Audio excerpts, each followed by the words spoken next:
Hello everyone, good morning, welcome back to life in a frame. কেমন আছো সবাই? আজকে হলো শুক্রবার সকাল, আর সকাল সকাল প্রথমেই লেগে পড়লাম ডুগ্গুর টিফিনটা বানাতে। তো আজকে ওকে একটু বানিয়ে দিচ্ছি এগ ফ্রাইড রাইস। সিম্পল, বেশি কিছুই না, নর্মাল, জাস্ট একটু পেঁয়াজ কুচি, লঙ্কা কুচি, ডিম ভুজি, আর অল্প একটু আজকে গোলমরিচ দিচ্ছি, আর তার সাথে রসুন কুচি আর আদা কুচি। খেতে খেতে মুখের মধ্যে একটুখানি ওই আদা কুচিটা পড়লে বা রসুন কুচি পড়লে বেশ ভালোই লাগে। আর এপাশে আমার ব্ল্যাক কফি অ্যাজ ইউজুয়াল।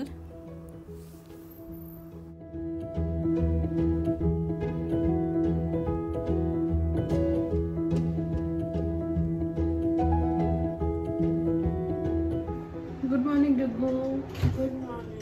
কি করছো? গরম জল খাচ্ছি। গতকাল থেকে জানি না কি হয়েছে, কিছু খেতে তেমন ভাল লাগছে না, তাই ভাবলাম একটু পোঙ্গল খাই, যদি মুখটা চেঞ্জ হয়।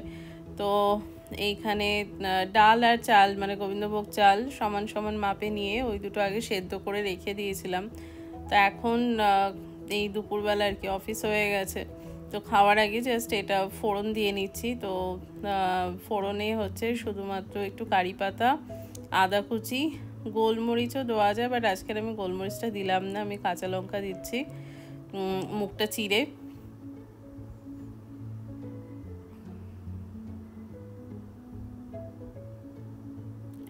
ব্যাস, আর কিছুই না।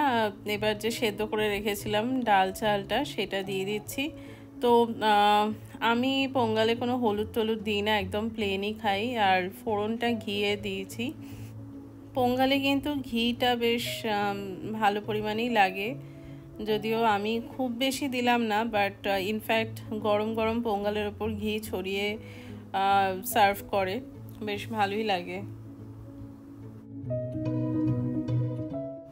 এই যে গরম গরম পোঙ্গল রেডি, দারুণ হয়েছে কিন্তু খেতে, বেশ ভালোই লাগছে এরকম মুখে আর কি, একটু স্বাদ বদলের জন্য। যাই হোক, আর ওপাশে মায়ের খাওয়া দাওয়া হয়ে গেছে, তা আমি এটা খেয়ে এবার একটু রেস্ট নেব, তারপর তো ডুগ্গু চলেই আসবে।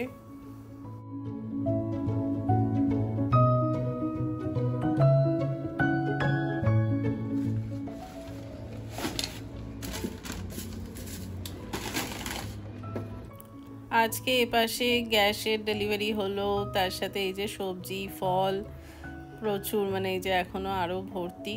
Hello everyone, good evening. তো অদ্ভুত একটা জায়গা থেকে ব্লগটা শুরু করছি মনে হচ্ছে না। তো অ্যাকচুয়ালি আজকে অফিসের পর ভালো করে ঘুমালাম, তো শরীরটা এখন ঠিকই লাগছে মোটামুটি। আর তো আজকে একটু লেগে পড়েছি আলমারি গোছানো নিয়ে। তো অভিজিৎ নেই, তো সে কারণে বেশ একটু হাতে সময়ও রয়েছে। তো এই অর্গানাইজারটা নিয়েছি আর কি। তো এইটাতে সব অ্যাটলিস্ট রোজকার যে কুর্তিগুলো সেইগুলো রাখছি, যাতে অফিস যাওয়ার সময় টুক করে টেনে বের করতে সুবিধা হয়, এইসব আর কি। তো চলো, আর এরপরে আজকে সন্ধ্যাবেলা একটু সেই থাই চিকেন কারি মতন, মানে কোকোনাট কারি বানাবো। তারপরে আর সাথে একটু ভাত দিয়ে খাবো আর কি, লাইট আর কি, সাদা সাদা টাইপের। এদিকে মা পুজো দিচ্ছে।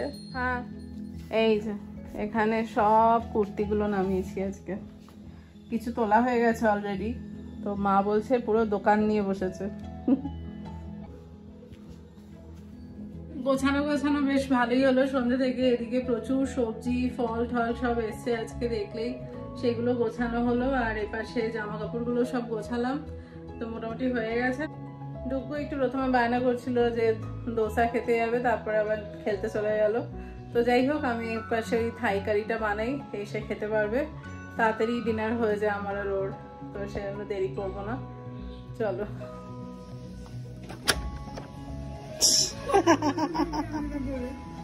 আয় বস, একটু ঠান্ডা হলে খাস। হ্যাঁ, প্রথমবার বানিয়েছি, কেমন আছে জানি না। আমি আজকে এক্সপেরিমেন্ট করছি, থাই কারি বানাচ্ছি। পম্পি দিয়ে গেল ভাজা পিঠে, ঠান্ডা হোক পরে খাবো, এখন রান্নাটা সেরে নিই।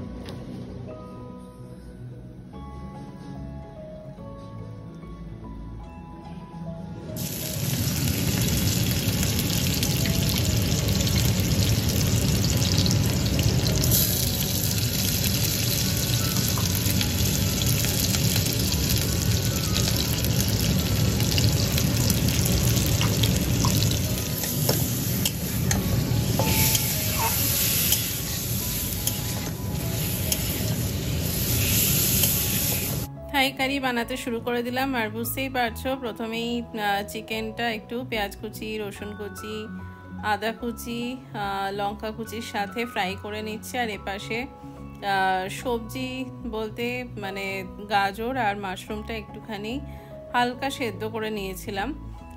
ব্রকলিও দেওয়ার ইচ্ছে ছিল বাট পাওয়া যায়নি। আর এছাড়া অ্যাকচুয়ালি বেগুন, আলু এসবও দেয়, বাট ওগুলো আমি আর ডুগু ভালোবাসি না খেতে, তাই দিলাম না। আর সাথে দিয়ে দিলাম থাই কারি, রেড থাই কারি পেস্টটা। তো সেটা দিয়ে নেড়ে চেড়ে এবার জল দিয়ে ঢাকা দিয়ে দেবো।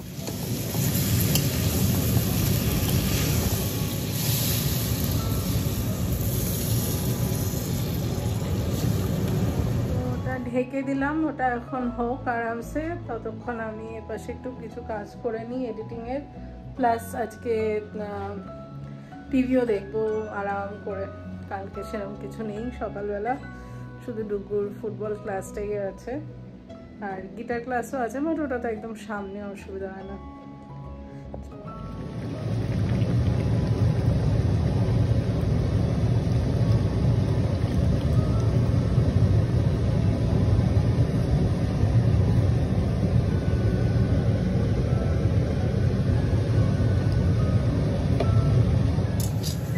এপাশে এটা একটু হালকা করে নেড়ে রাখছি, মিক্সিটা ভালো থাকবে তাহলে সেই কারণে। তো এটা মোস্টলি আমি স্মুদিতে দিয়ে খাই।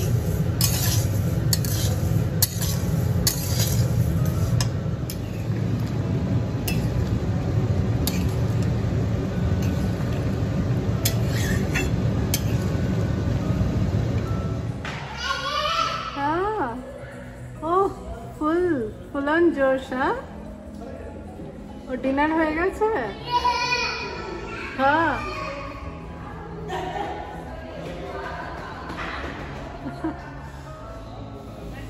जैन डिनर हो गया? आई तो डिनर।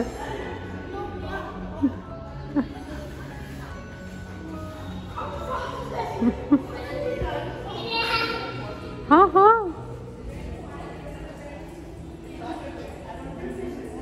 এর এখন রাত্রিবেলা এনার্জি বেড়ে গেছে, দৌড়ে দৌড়ে খেলছে।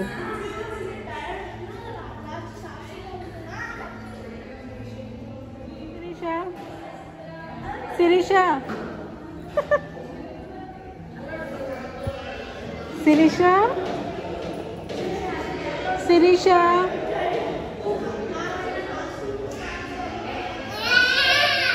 Ah, Atharva is shouting. Ah, you also shout. Full happy, huh? Friday. Atharva, Atharva, पिकाबू।